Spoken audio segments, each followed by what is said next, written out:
Hello students. तो हमारी BSc BTech का ग्रेजुएशन का पार्ट जो हमारा ऑनलाइन चल रहा है फिजिक्स का, तो हमने अभी लास्ट आपकी फ्री स्पेस पढ़ी थी। फ्री स्पेस के बाद हमने कंडक्टिंग मीडियम पढ़ा, तो हमारा काफी कुछ कवर हो गया है। तो हमने मैक्सवेल इक्वेशन पढ़ी, मैक्सवेल इक्वेशन में डिफरेंशियल फॉर्म पढ़ा, इंटीग्रल फॉर्म पढ़ा, फ्री स्पेस पढ़ा और कंडक्टिंग मीडियम पढ़ा। तो उसके बाद बहुत मोस्ट इंपॉर्टेंट टॉपिक आता है आपका पॉइंटिंग वेक्टर और पॉइंटिंग थ्योरम। तो इसके ऊपर आपका न्यूमेरिकल भी आ जाता है, किस तरीके आ जाता है, मतलब बेसिकली जो पॉइंटिंग थ्योरम है इसका एक पूरा डेरिवेशन आपका लॉन्ग क्वेश्चन में आ जाता है। लॉन्ग क्वेश्चन में आता है और ये शॉर्ट क्वेश्चन भी आपसे पूछ लेता है। तो शॉर्ट क्वेश्चन में किस तरीके से पूछता है, आप पहले बात करते हैं। तो यहाँ पे एक वर्ड यूज करा मैंने, पॉइंटिंग वेक्टर। तो पॉइंटिंग वेक्टर क्या होता है, पॉइंटिंग वेक्टर की ही बात कर लेते हैं। तो पॉइंटिंग वेक्टर क्या है, तो पॉइंटिंग वेक्टर की अगर बात करें, जैसे कि पॉइंटिंग थ्योरम की बात करें, ये बेसिकली क्या होता है, जब एक पॉइंट से दूसरे पॉइंट पर एनर्जी ट्रांसमिट होती है, तो उस ट्रांसमिशन को, एनर्जी के ट्रांसमिशन को पॉइंटिंग ने एक थ्योरम के फॉर्म में दे दिया, एक इक्वेशन के फॉर्म में दे दिया। वो जो इक्वेशन पूरी बन के आती है, वो जो प्रोसेस होता है, वो जो थ्योरम ड्राइव होती है, तो वो पॉइंटिंग थ्योरम कहलाती है। तो अब बात करते हैं पॉइंटिंग वेक्टर की। The rate at which energy is transmitted, the rate at which energy is transmitted. तो मैं लिख देता हूं, the rate at which energy is transmitted, the rate energy is transmitted through a unit area normal to the direction of propagation of EM waves, propagation of EM waves terms as a pointing vector। तो Poynting vector क्या है, the rate at which energy is transmitted through an unit area normal to the direction of propagation is known as, is terms as Poynting vector. तो Poynting vector क्या कहलाता है, जिस rate से energy transmitted होती है, जिस रेट से आपकी एनर्जी ट्रांसमिट होती है, तो जिस रेट से एनर्जी ट्रांसमिट होती है, इसको हम एक पॉइंट लिख देते हैं, it is also terms as a flux vector, it is also terms as a flux vector, it is also term as flux vector। इसको flux vector भी बोल देते हैं हम लोग। तो अगर इसकी बात करें, इट्स एसआई यूनिट की बात करें, तो इसकी एसआई यूनिट हो जाती है वॉट पर मीटर स्क्वायर हो जाती है। और इसको क्या बोलते हैं, it is denoted by S और पी। इसको P से और S से हम डिनोट कर देते हैं। ये आपकी क्या, it is also terms as a flux vector भी बोल देते हैं। इसको हम क्या बोल देते हैं, पॉइंटिंग वेक्टर को एज ए फ्लक्स वेक्टर भी बोल देते हैं। इट्स ऐसा यूनिट व्हाट पर मीटर स्क्वायर हो जाती है। It is denoted by S और P बोल देते हैं। और फोर्थ क्या बोल देते हैं, it is also the cross product, it is also the cross product of E vector and H vector. बोले तो इलेक्ट्रिक एंड मैग्नेटिक फील्ड का क्रॉस प्रोडक्ट भी बोलता है पॉइंटिंग वेक्टर को। It is also the cross product of E and H vector. That is, इसको ऐसे भी लिख सकते हैं, E क्रॉस H भी लिख सकते हैं। तो आपसे 2 नंबर में 3 नंबर में शॉर्ट क्वेश्चन में आपसे पूछ सकता हूं, व्हाट इज पॉइंटिंग वेक्टर। तो पॉइंटिंग वेक्टर में आपको इतना लिखना होता है, the rate at which energy is transmitted through a unit normal to the direction of the propagation of the EM waves terms as a pointing vector।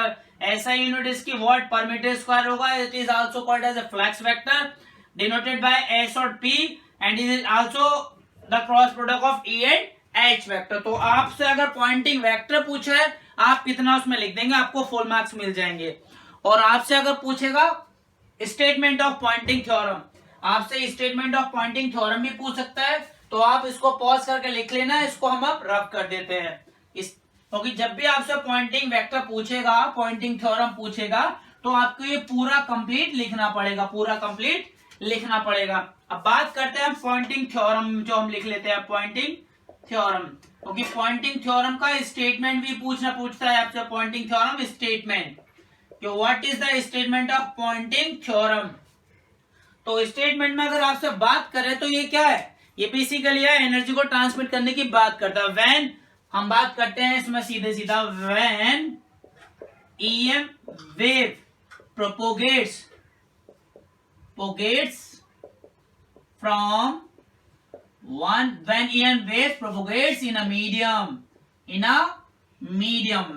EM wave propagates in a medium from one point to another point, when EM wave propagates in a medium from one point to another point, जब EM wave propagates होती है medium में one point two another medium other point, it transfer energy, वो क्या करती है, energy को transfer करती है, transfer energy from one point two another point, ठीक है। This transmission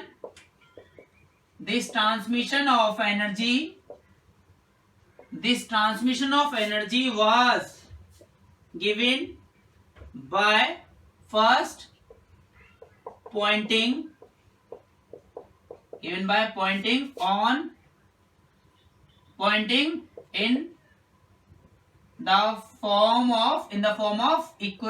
form of equation, by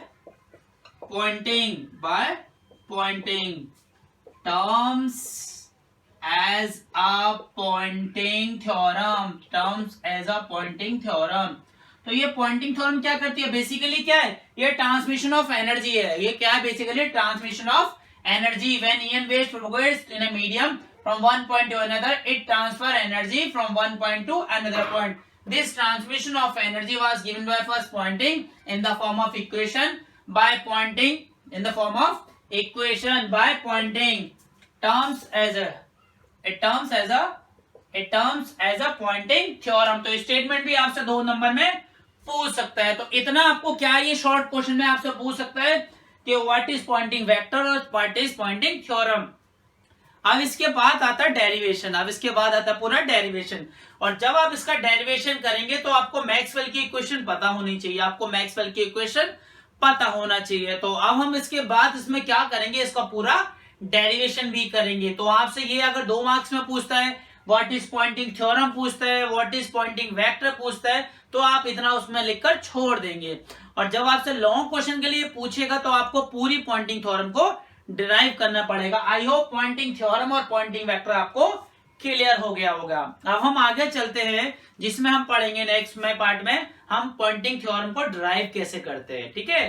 तो हम नेक्स्ट पार्ट में या नेक्स्ट सीरीज में जैसे भी हम इसको करेंगे, हम इसको पॉइंटिंग थ्योरम को ड्राइव करते हैं। इसको रब कर लेंगे फिर, तो हम ड्राइव करेंगे पॉइंटिंग थ्योरम आपको ड्राइव कैसे करनी होती है। अभी तो हमने इतना पढ़ा था कि पॉइंटिंग थ्योरम क्या होती है और पॉइंटिंग वेक्टर क्या होती है। अब हम क्या करेंगे, पॉइंटिंग थ्योरम को कंप्लीटली ड्राइव करेंगे विद अ सिंपल मेथड, ताकि आपको ये आराम से माइंड में सेट हो जाए और आपका कोई भी लॉन्ग क्वेश्चन छूटे ना अगर पॉइंटिंग का क्वेश्चन आता है। तो हम ड्राइव करते हैं पॉइंटिंग थ्योरम को। तो पॉइंटिंग थ्योरम ड्राइव करने के लिए तो आपको कुछ बेसिक पता होना चाहिए मैक्सवेल इक्वेशन का। प्रूफ ऑफ पॉइंटिंग थ्योरम कर लेते हैं। प्रूफ ऑफ पॉइंटिंग थ्योरम की बात करते हैं। तो प्रूफ ऑफ पॉइंटिंग थ्योरम के लिए हमें बेसिक पता होना चाहिए। We know that the Maxwell's equation in differential form. हमें मैक्सवेल इक्वेशन की डिफरेंशियल फॉर्म चाहिए। और कौन सी, we know that the Maxwell equation in differential form. हमें मैक्सवेल की डिफरेंशियल फॉर्म में 2 इक्वेशन चाहिए, एक इक्वेशन थर्ड चाहिए और एक इक्वेशन फोर्थ चाहिए। तो थर्ड और फोर्थ की बात करते हैं। तो थर्ड वाली होती है आपकी डेल क्रॉस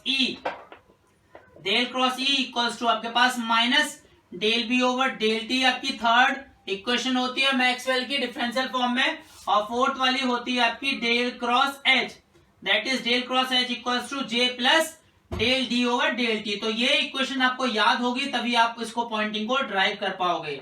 तो these are the Maxwell for third and fourth equation, these are the Maxwell third and fourth equation. तो आपको मैक्सवेल थर्ड और फोर्थ इक्वेशन डिफरेंशियल फॉर्म में चाहिए, आप डिस्क्रिप्शन बॉक्स में जाइए, मैंने इसका पूरा डेरिवेशन भी कराया हुआ है। तो थर्ड एंड फोर्थ इक्वेशन मेरे पास ऑलरेडी पूरी सेटअप है, ठीक है। अब हम बात करते हैं थर्ड और फोर्थ इक्वेशन, तो मैंने ले लिया, मैं पॉइंटिंग को कैसे सॉल्व करूं। तो बाय पार्ट इसको धीरे धीरे करते हैं। अब मेरे पास देखना, मेरे पास एक ई की टर्म में और एक एच की टर्म में है, तो मैं क्या करूंगा, taking dot product by H vector in equation first वाली इक्वेशन में मैं डॉट प्रोडक्ट कर दूंगा एच का, and by E vector in equation second. तो फर्स्ट वाली में डॉट प्रोडक्ट कर दूंगा मैं एच का, और सेकंड वाली में डॉट प्रोडक्ट कर दूंगा मैं ई का। तो मैं फर्स्ट वाली लिख लेता हूं जिसमें मैं डॉट प्रोडक्ट कर रहा हूं किसका, मैं डॉट प्रोडक्ट कर रहा हूं किसका, एच का। That means H dot product करा डेल क्रॉस ई, तो ये वैल्यू आ जाती है। डॉट प्रोडक्ट मुझे बोथ साइड्स करना है, इधर भी करूंगा तो माइनस एच डॉट डेल आपके पास del B over del T. तो ये डॉट प्रोडक्ट से इक्वेशन आ गई, दिस इज इक्वेशन थर्ड। अब मुझे क्या करना है, मुझे सेकंड वाली में भी मुझे डॉट प्रोडक्ट करना है। तो सेकंड में क्या करना है, एस के अपोजिट ई का। तो सेकंड में मैं डॉट प्रोडक्ट करता हूं ई का, दैट इज डॉट प्रोडक्ट करा तो अंदर वैल्यू है, इसका ई प्रोडक्ट करना है, del cross H equal to, यहाँ पे भी मैंने क्या करा, डॉट प्रोडक्ट करा तो ई डॉट जे हो गया, ई डॉट जे हो गया, प्लस डेल, यहाँ पे ई का डॉट प्रोडक्ट करना है, that means E del D over del T. तो मैंने कर लिया डॉट प्रोडक्ट, मेरे पास अब ये दो इक्वेशन बन गई, ये दो इक्वेशन बन गई। अब मैं क्या करूंगा, इनको सब्ट्रैक्ट करता हूं,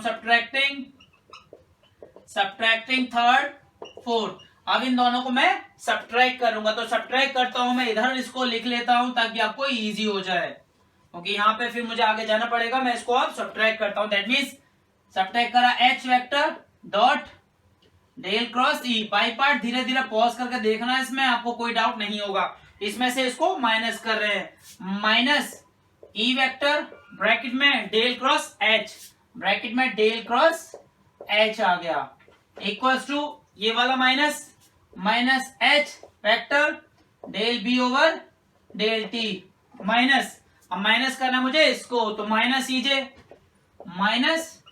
ईजे और माइनस में बची हुई वैल्यू आ जाएगी ये वाली माइनस ई वेक्टर, और साथ में मेरे पास del D over del T. तो ये वैल्यू मेरे पास आ जाएगी। अब मैं इसको थोड़ा सॉल्व करता हूं, तो यहाँ पे एक आइडेंटिटी लगती है, यहाँ पे एक आपकी आइडेंटिटी लगती है। तो आइडेंटिटी होती है ए डॉट बी क्रॉस सी, ये एक आइडेंटिटी होती है। तो आपके पास ओपन फॉर्म है, आपके पास इस आइडेंटिटी का ओपन रिलेशन आपको दिया हुआ है।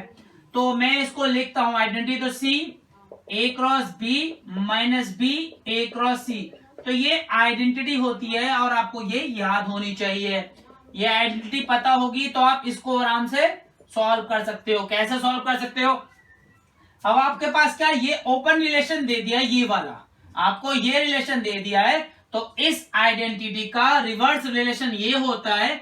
तो ऐसे ही इस आइडेंटिटी का रिवर्स रिलेशन क्या होगा, अब आपको यही देखना है इसमें, अब आपको इसमें यही देखना है। तो ये आपका सी है, ये आपका सी है, ये आपका ए है और ये आपका बी है। तो आपको आराम से क्लियर हो जाएगा।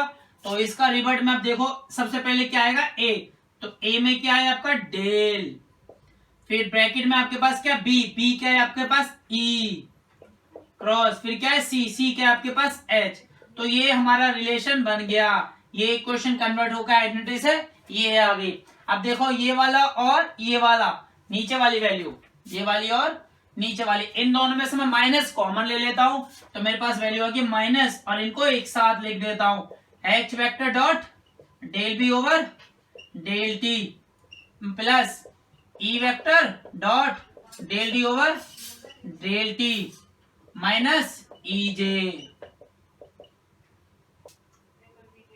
ठीक है। तो इतनी वैल्यू मेरे पास आ गई। तो मैं इधर वाला पार्ट थोड़ा रब कर देता हूं जिससे मेरे को जगह मिल जाए। तो आप इसको पॉज करके आराम से लिख लेना, तो आपके लिए कन्वीनियंट हो जाएगा उसको सॉल्व करना, इजी हो जाएगा उसको सॉल्व करने का मेथड। तो इतना पार्ट मैं रब करता हूँ, काफी इंपॉर्टेंट हो जाती है आपकी पॉइंटिंग थ्योरम। तो बाय पार्ट्स इसको देखते रहना, ठीक है। अब देखो मैं क्या कर रहा हूं, तो मुझे अब क्या करना है, इसको थोड़ा सॉल्व करना है। तो मेरे पास वैल्यू आ गई del E cross H, del E cross H equals to minus अब एच वेक्टर डॉट बी क्या होता है, तो मैंने आपको बताया था बी इक्वल्स टू होता है म्यू नॉट एच और डी इक्वल्स टू होता है एप्सिलॉन नॉट ई। ये वैल्यू मेरे पास होती है जो कि मैंने पहले आपको मैक्सवेल में बताई थी जब मैक्सवेल ड्राइव करी थी। तो डेल ओवर डेल टी और बी की जगह रख देते हैं mu H bracket close plus E vector dot del over del T. अब डी की जगह मैं क्या रखूंगा, epsilon not E vector bracket close minus में आपके पास बच गया ई डॉट जे, ये वैल्यू बच गई। ठीक है, अब मुझे क्या करना है, मेरे को इसको सबसे पहले सॉल्व करना है। तो मैं एक साइड में नोट करके लिख लेता हूं, नोट में नोट करके जब यहाँ पे आ जाओ तो नोट करके साइड में सॉल्व करना। तो आपके पास वैल्यू जस्ट लाइक कैसी दी हुई है, del over del T H dot H. तो इसको कैसे सॉल्व करोगे भाई, तो del over del T H, तो इसको क्या करोगे बाई पार्ट सॉल्व करोगे तो वैल्यू आएगी H del H over del T plus H del H over del T, that means value आ जाएगी 2h del H over del T और साथ में क्या चल रहा है del over del T H dot H, ये वैल्यू चल रही है। तो यहां से मैं वैल्यू निकालूंगा, इसको इधर लेके जाऊं, that means H del H over del T will be equal to क्या हो जाएगा 1/2 del over del T H dot H. तो ये वैल्यू आ जाएगी मेरे पास, दैट मीन्स ये वैल्यू मेरे पास आई है एच के लिए। तो अब देखो इस वाली फॉर्म में मेरे पास वैल्यू है H del over del T, इसको कांस्टेंट रखा तो मेरे पास ये रिलेशन बन रहा है। देखो इधर H del H over del T ये कांस्टेंट है तो H del H over del T, इसकी वैल्यू कितनी है 1/2 del over del T H dot H, मतलब ये एच अब अंदर चला जाएगा। देखो क्या चेंज करते हैं इसमें, अब तो मेरे पास वैल्यू आ जाएगी और that means del E cross H. ये पॉइंटिंग थोड़ा सा लेंदी हो जाता है बट इसको बाय पार्ट आराम से करते रहिए। तो एच, ये एच अंदर चला गया तो एच की जगह क्या मेरे पास, देखो यहाँ पे 1/2 कॉमन आ जाएगा। तो ऐसे ही जैसे सेम इसका कर रहा हूं एच के लिए तो ऐसे ही ई के लिए हो जाएगा। एच की जगह जब ई रख देंगे तो ऐसे ई की वैल्यू बन जाएगी del E over del T equals to 1/2 del over del T, that is E dot E बन जाएगा। तो मेरे पास इसमें से और इसमें से 1/2 कॉमन आ जाएगा, दैट मीन्स 1/2 कॉमन ले लिया तो अंदर मेरा h अंदर चला गया तो वैल्यू बन गई del over del T h dot mu not h at dot mu not h plus del over del T e dot epsilon not e bracket close और माइनस ई जे जो last में चल ही रहा है। ठीक है, अब देखो वापस ये वैल्यू देखो क्या होती है, ये वापस ये वैल्यू क्या होती है म्यू नॉट एच बी होता है और एप्सिलॉन नॉट ई आपका ये होता है। मैं इसको और चेंज कर लेता हूं, del cross E cross H equals to minus 1/2 bracket close. तो मेरे पास वैल्यू हो जाएगी डेल ओवर डेल टी, ये वैल्यू बन जाएगी एच डॉट बी, वैल्यू बन जाएगी H dot B plus del over del T, value बन जाएगी E dot D bracket close और लास्ट में ई डॉट जे। तो ये वैल्यू मेरे पास आ जाती है। तो मैं ये वाला पार्ट थोड़ा सा रब कर लेता हूं, साइड में ये नोट है फॉर योर नॉलेज के लिए मैंने इसको लिखा दिया है। ठीक है, तो इस वाले पार्ट को मैं रब कर देता हूं इधर से, ये नॉलेज के लिए करा देता है। कैसा आएगा, बुक्स में आपको डायरेक्ट दे दिया होता है, बुक्स में डायरेक्ट होगा तो आपको डिफिकल्टी हो जाती है। अब मैं क्या करता हूं उसमें डेल ओवर डेल टी दोनों में कॉमन ले देता हूं तो मेरे पास क्या वैल्यू आ जाएगी डेल ई क्रॉस एच। तो del E cross H will be equal to, मैंने 1/2 माइनस ऑलरेडी कॉमन लिया हुआ है तो मेरे पास del over del T common आया, del over del T common आ गया, अंदर बच गई value H dot B plus और वैल्यू क्या बच गई E dot D bracket close और माइनस ई जे। तो ये वैल्यू बच गई मेरे पास और सारा पार्ट में अब रब कर देता हूं ताकि कोई कंफ्यूजन क्रिएट ना हो। तो ये आपका पॉइंटिंग थ्योरम जो चल रही है तो ये बाय पार्ट सॉल्व करते रहिए, आप स्टेप वाइज देखेंगे आराम से नोट्स बना के तो ये आराम से सॉल्व हो जाएगी। तो मेरे पास अब ये आ गया। अब जब हमने पॉइंटिंग पढ़ी थी तो मैं इसको इक्वेशन डाल देता हूं, फर्स्ट इक्वेशन ये डाल देता हूं, कोई इक्वेशन शायद नहीं बनी थी, अगर बनी थी तो उसको सेकंड डाल लेना। तो ये इक्वेशन आपके पास फर्स्ट नहीं बनी थी, आपके पास 4 इक्वेशन बन गई थी, this is your 5th equation.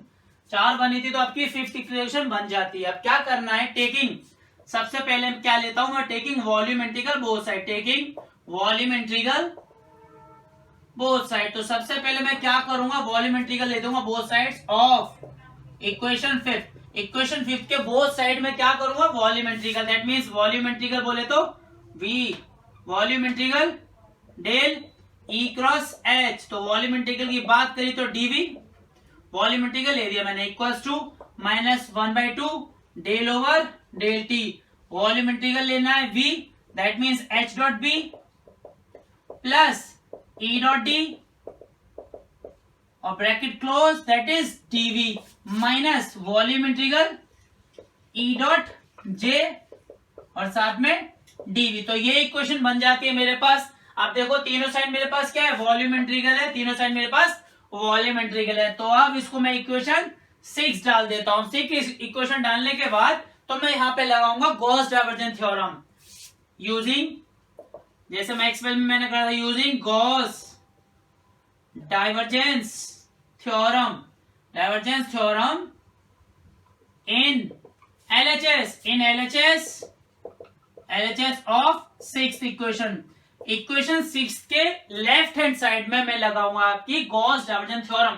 तो गॉस डाइवर्जेंस थ्योरम क्या करेगी, इसको वॉल्यूम से सरफेस में चेंज करेगी और डाइवर्जेंस को हटा देगी। तो ये क्या हो जाएगा, ये आपको क्या करेगी, वॉल्यूम से सरफेस में चेंज करेगी। पहले मैं चेंज करके लिखता हूं, तब जाके आगे सॉल्व करेंगे। तो dv, तो इसको ये सरफेस में चेंज करेगी तो ये हो जाएगा s और डाइवर्जेंस आपका हट जाएगा। तो ये क्या हो जाएगा, e cross h, that is ds convert to surface में हो गया। दिस इज इक्वेशन 7 हो गया। मैं क्या कर देता हूं, कंपेयर कर लेता हूं,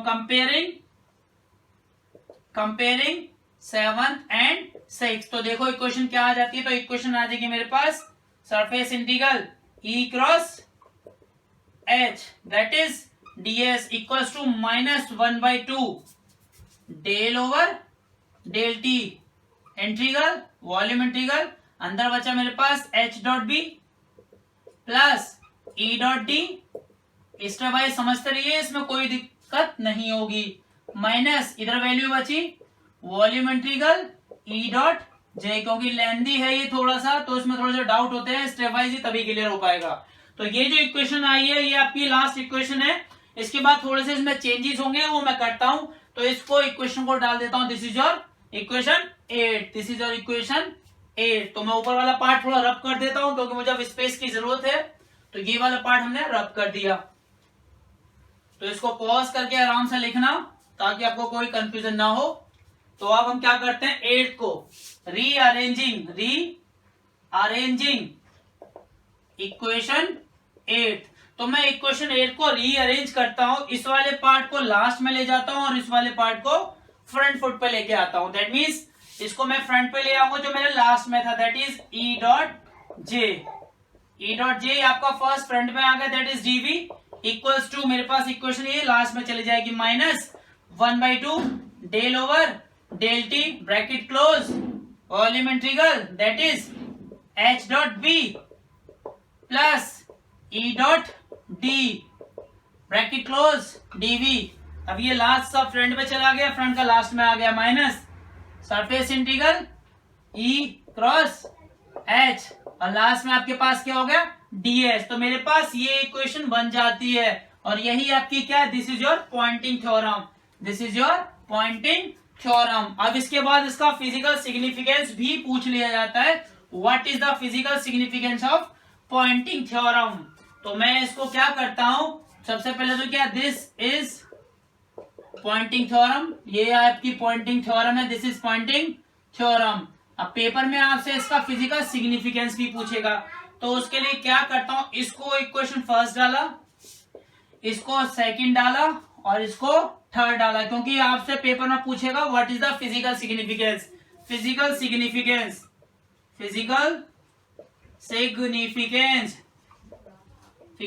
ऑफ पॉइंटिंग थ्योरम। तो फिजिकल सिग्निफिकेंस का मतलब है आपके पास जो ये लास्ट इक्वेशन आई है, इनको आप बताइए इनका रिलेशन क्या है, इनका यूज क्या है।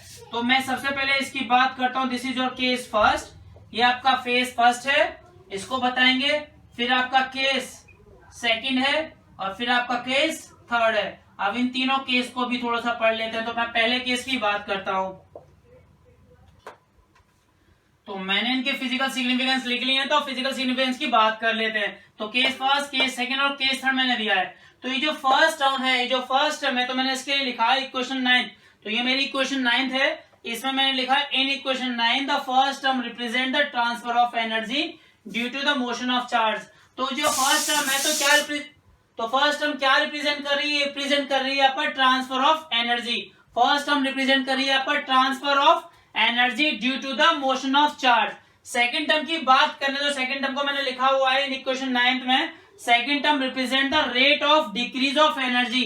तो ये क्या है? Rate of decrease of energy, जो एनर्जी आपकी डिक्रीज हो रही है, चेंज हो रहा है, ये उसको डिफाइन कर रहा है। एंड द थर्ड इक्वेशन क्या कर रही है? थर्ड इक्वेशन बता रही है, third term represent the rate of flow of energy. ये क्या बता रहा है? Rate of flow of energy. उसी को क्या बोलते हैं? Poynting vector. उसी को क्या बोलते हैं? Poynting vector. आई होप ये डेरिवेशन आपको अच्छे से समझ में आ गया होगा।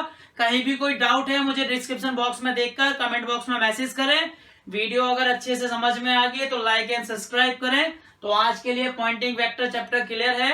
कोई डाउट है तो मुझे कमेंट बॉक्स में लिख सकते हैं। वीडियो अच्छी लगी है तो लाइक करें, सब्सक्राइब करें और शेयर करें। Thank you.